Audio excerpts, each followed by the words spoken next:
Hi, this is the first section in 4.6. This is the last section of chapter 4 in it's 3.7 in 6th edition. So we've been talking about polynomials that have all real numbers for domain, right? Now we're going to look at a fraction made up of polynomials.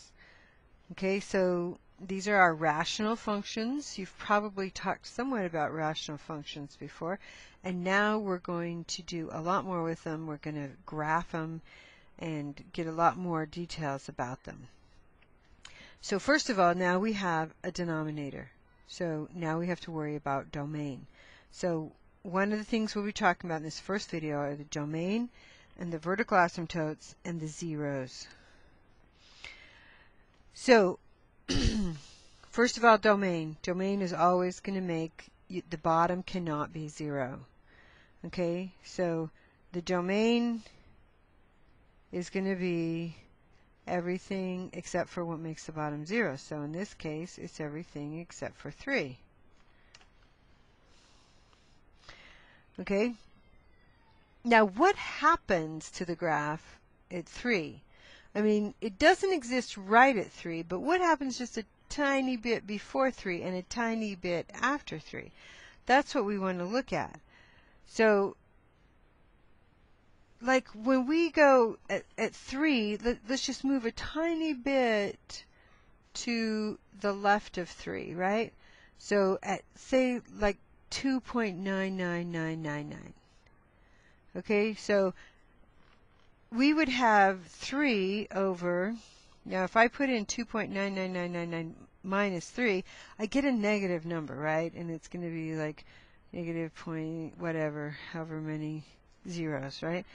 So what happens when you have a really tiny number close to 0, a fraction on the denominator?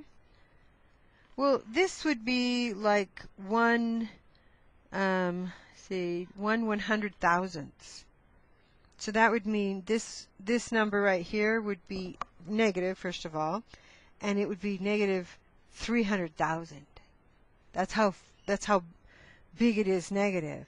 So you can see that when we're coming up to this point at 3, we're getting way, way, way down here, right?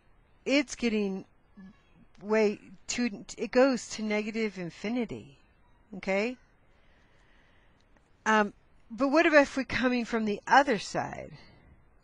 Well, if we had 3.00001, then I would have a positive 3 over 0.00001. Well, that would be positive 300,000, right? And so from this side, it goes up to positive infinity. Now, right at 3, it doesn't exist. But on either side of it, we have this approaching either positive infinity or negative infinity. And that's the definition of an asymptote. Okay? An asymptote is the number that when you plug it in, you get a 0 in the denominator, but you don't get a 0 in the numerator. And we'll talk in a minute about one where you get a 0 in both places, and that's not really an asymptote, and I'll show you about those. Now, we could know a few other things about this graph. So, what happens when x is 0? So that would be our y-intercept. What happens to the graph? What is it? So our y-intercept, well, if we just plug in 0, we get 3 over negative 3, and that's negative 1. And how about our x-intercept, or our 0? That would be where the whole function is equal to 0. Well, for a fraction to be equal to 0, the top would have to equal 0. And the top is 3, and it's never going to be 0. It's going to be 3. So there's no 0. Okay? In other words, there's no x-intercept. It doesn't cross the x-axis anywhere, right? But we do know that it goes through 1 and it goes out. All right, let's try one that's a little bit more because it has a function on the top. Okay, so let's look at domain. We always look at domain, right? The domain is what makes the bottom 0. So that's everything except for -2. I'm just going to write x is not going to be -2. Now, is that a vertical asymptote? Is that -2? Is that a vertical asymptote? How do we tell? Well, we look at the top and the bottom, right? We plug in -2 and we get -6 over 0. So yes, if you get a number on top, the only time it wouldn't be is if you got 0 over 0. When we write a vertical asymptote, we write it as an equation of a vertical line. Okay, so I might write x cannot equal to -2 for my domain because I'm trying to describe what it can be. But when I'm talking about an asymptote, I'm going to write it as a line, x equals -2. That's a vertical line, okay, and that's the asymptote. Okay, and our 0? So the 0 would be where the function is equal to 0, and in a fraction that means where the top is equal to 0. So the 0 is going to be 4, and that means that's the x-intercept. And how about the y-intercept? What would the y-intercept be? Well, that's where x is equal to 0, right? So plug in 0, I got -4 over 2, so I get -2. So that means it crosses here at -2. Well, let's think about this. I can look at these intervals, and I know that the only place it's going to change signs is where there's an asymptote, where it doesn't exist, or where it's equal to 0.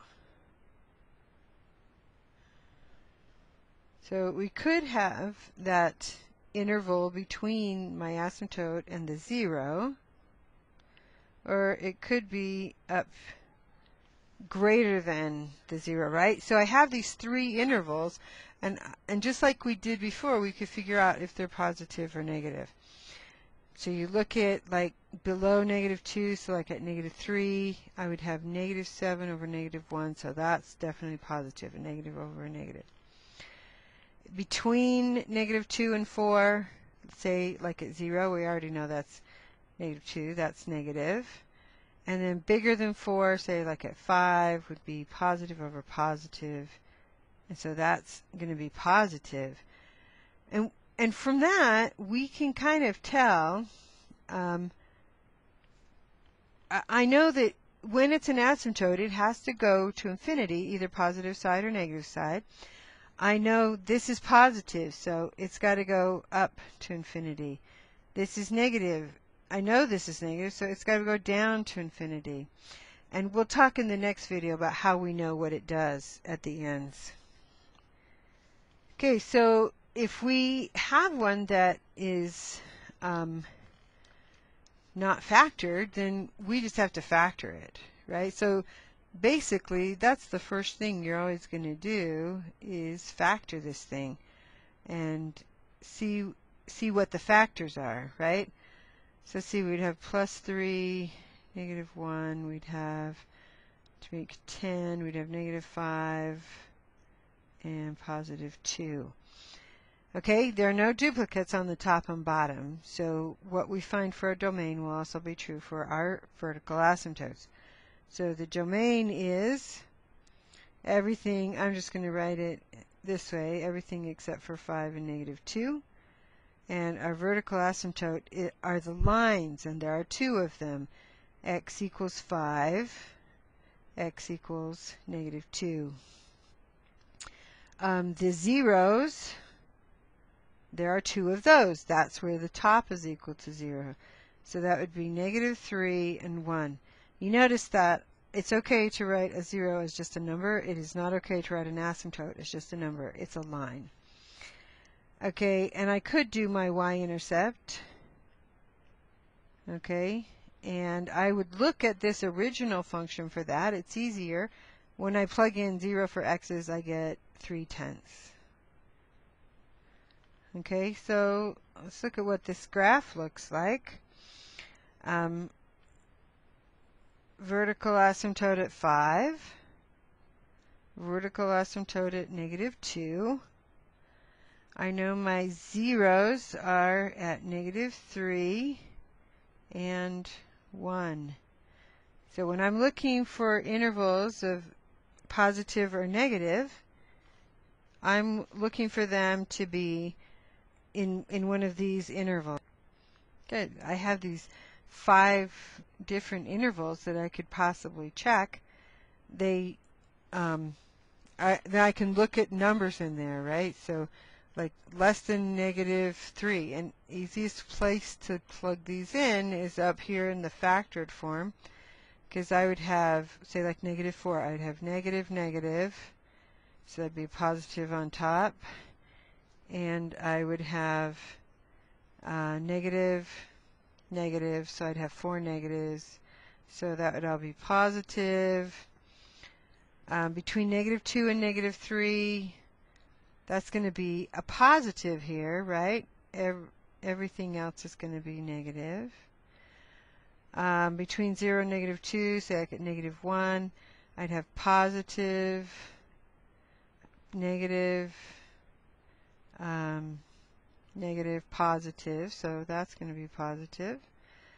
Between 1 and 5, say like at 4, I'd have positive, positive, negative, positive, so that'd just be negative, and then everything would be positive.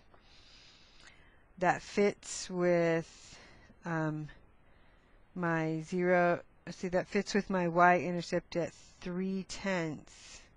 So that's in the negative, or that's in the positive part right there at 3/10. Okay, it means that when I approach this asymptote, it's looking like this. But I go through my 0 and now it's negative, so it's got to approach this asymptote looking like that. This little part before this asymptote is negative, so it has to approach it down here. But it goes through that, and then it goes off. We'll talk about what it does later.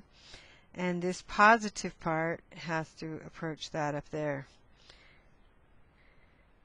So let me just quickly mention, if you notice on this one, we have 2 factors that are the same. So when I do my domain, it still cannot include 3 or -2, but when I do my vertical asymptotes, 3 is not included. It is just the line x equals -2. Okay? Once I cancel these, I can just actually cancel these out. When I do my zeros, I have to use it canceled. So my 0 would be 1. And when I do my y-intercept, it wouldn't really matter, but I can just look at it with x equal to 0 and get -1/2. Okay, when you draw your graph at 3, you just plug it in to what you have, and let me put in all the information that we have. We'll talk about this some more in class, what happens when there's a hole. But basically, you draw the graph as if that x minus 3 wasn't even there. But right at 3, you have to leave a hole because 3 is not in the domain. All right, here's your quiz questions. There are only 3 videos, so this is going to have 2 questions, but really they're to do with the same function. Find the vertical asymptotes for this function f of x. Write them in the form x equals a number.